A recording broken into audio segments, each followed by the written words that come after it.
Welcome back to What You Missed, a video game news show where I discuss articles that occurred within days to a week ago that you may have missed that are important to the video game industry and possibly to you. Hey, welcome back, and what is up with everyone? I'm glad to see you here with What You Missed News for Gaming. Today we're going to be talking about quite a few news stories, got some good ones for you, and I'm going to start right out the gate with some Nintendo news. So the Nintendo 2DS is selling with a new bundle that's with Super Mario Bros. 2. That's the one where you can get all the coins, a bunch of coins. Came out a long time ago, and it's coming in August. It's going to be $80 and it's going to include that game. That game is going to be, quote, pre-installed, so that's not a physical cartridge that you will insert, and you do not have to sign in to any type of account to get that game. Now, here's my issue with this. This is obviously appealing to very poor individuals, which is kind of depressing when you think about it, but it really is, because the new 2DS XL just launched at a price point of $150. Yes, it doesn't come with a game, but it is backwards compatible with the DS line as far as I know, and then again, it's compatible with 3DS games. And there's so many 3DS games out now that you can get some for very cheap, plenty under $10. So my point is, why are you paying $80 for a very low-end version of the 2DS? Yes, the 2DS is great on 2D games. There's no questioning that. But the hardware inside of it is very lacking. If you would like to know how lacking it is, check out Hyrule Warriors, the port from the Wii U, on the 3DS version, and try and play it on the 2DS. It's not fun, to say the least, in comparison with the 3DS XL. So you'll see the difference. It runs choppy and things like that. So I'm curious as to why this is being sold. And the only answer I can come up with is that it's appealing to people who literally can't afford $150. So yeah, I guess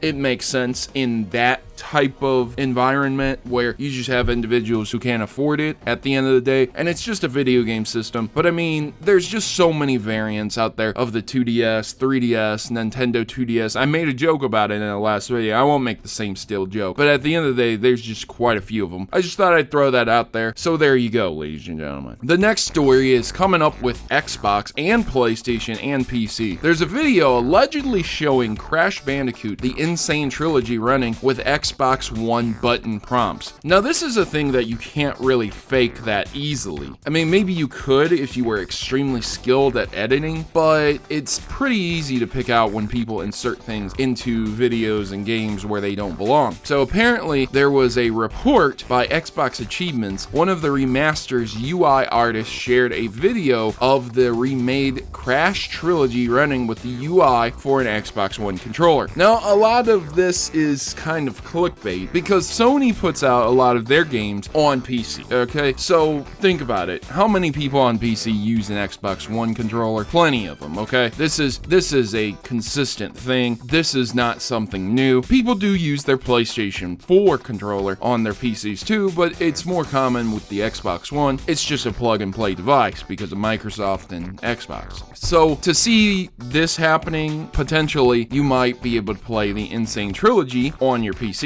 Now, the N.Sane Trilogy runs really nice and looks gorgeous on the PS4, so I really don't have any complaints with it coming over to PC, but I wouldn't say that the PC version is going to be anything amazingly better than what's on the PS4. Maybe it'll run smoother, I don't know. Maybe you could get, 4K, maybe you could get 120 or 144 refresh rate out of your PC versus 60 to 30 on regular TVs. I don't know. I'm not really sure what you would end up getting out of this unless you literally don't have a PS4 and you just want to get it for PC. But yeah, it's a big exclusive to Sony, and to see this happening, a lot of people got excited and thought it would come on the Xbox One, but I really just think it's going to go on to the PC. So the next story is detailing Pokemon Go's highest grossing day since launch, thanks to the Legendaries. And yeah, that's quite a bit of money that they are making. So players put down about $5.8 million on July 23rd, the day after the long-awaited legendary Pokemon. Now, you can look back and figure out how much money Pokemon Pokemon Go has made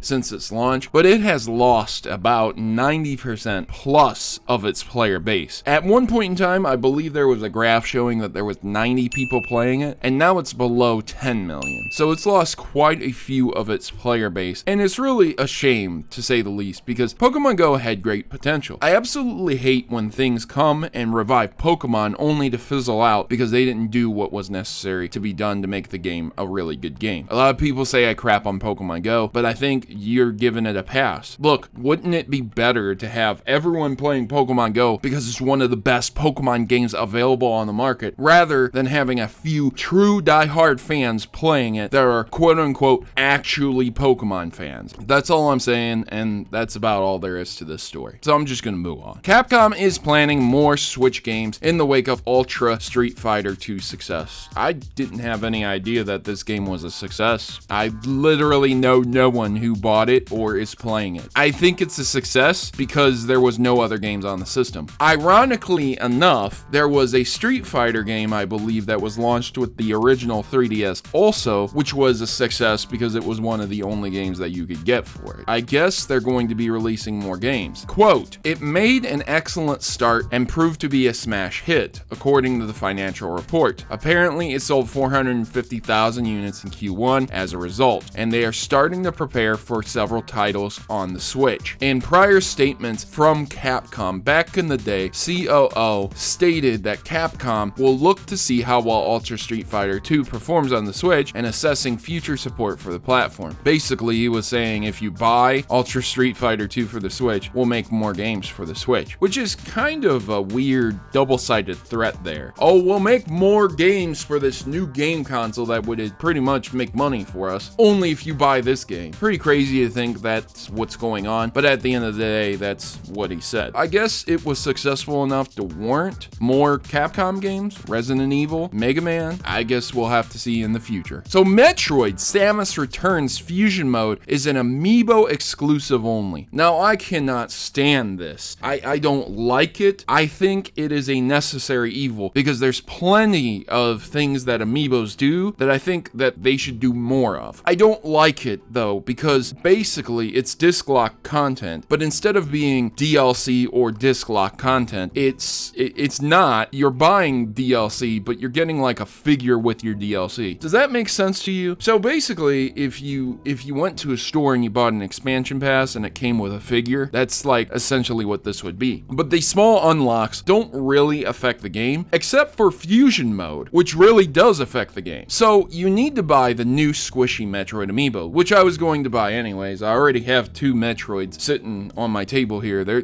little toys. They're nice show pieces. That's why I bought them. I like them. They're very cool looking. At the end of the day, this new squishy Metroid Amiibo that they were showing off at E3 lets you reveal a location of a nearby Metroid on your map. When you beat the game though, it will unlock a new Fusion difficulty mode where Samus has her suit from Metroid Fusion. Now this used to happen back in the day with Metroid Prime. If you did some type of connection with the Game Boy Advance Metroid Fusion, you could play with the Fusion suit on Metroid Prime, which is really, really cool. Speaking to Eurogamer, a Nintendo rep confirmed that you'll need the figure to access the bonus mode. This is unlockable content, and it's only unlocked by using an Amiibo. Additionally, the older Amiibos will unlock other things, such as Zero Suit Samus and Classic Samus Amiibos will also unlock things like a bonus energy tank, as well as a sound test mode when you beat the game, and a missile tank, as well as more concept art when you beat the game. And the other Amiibo coming out will also unlock an extra energy tank, and again, more bonus art. So there you go. Whether you like Amiibos or not, you're going to need them to unlock these game modes and these extras for the new Metroid Samus Returns on the 3DS coming out soon. And finally, I want to wrap this up. IGN felt the need to do a review on the Sega Genesis Flashback. There are 3 things you need to look at when you see these aftermarket plug-and-play consoles with a bunch of games on them. First and foremost, you need to look at the games. Most of the time, the games are garbage. They'll be packaged with great games, but then 40 other games will be just absolute crap that you've never heard of. So you'll have your Sonics, you'll have your Final Fights, but then you'll have like Puzzle League or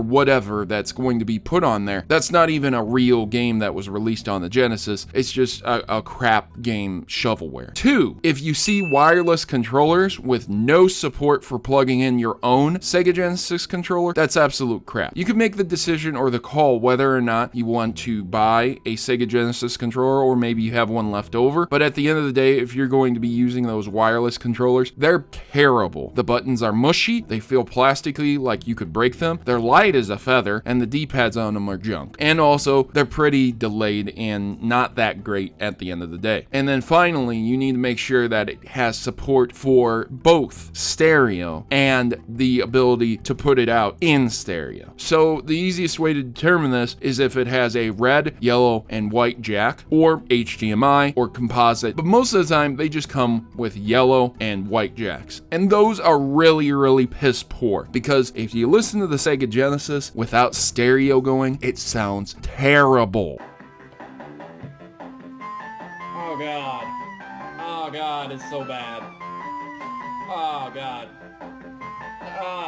Oh man. So there you go, ladies and gentlemen. That's the news. That's what you missed news for this week. I hope you guys enjoyed this video. If you did, make sure to let me know it by liking this video and sharing it wherever you can. Sharing is caring, and you help me fuel my dreams. So let's help inform everyone about the video game news that they missed. I've been your host, Protomario, and I'm signing out. As always, good gaming. God bless, and thank you for watching.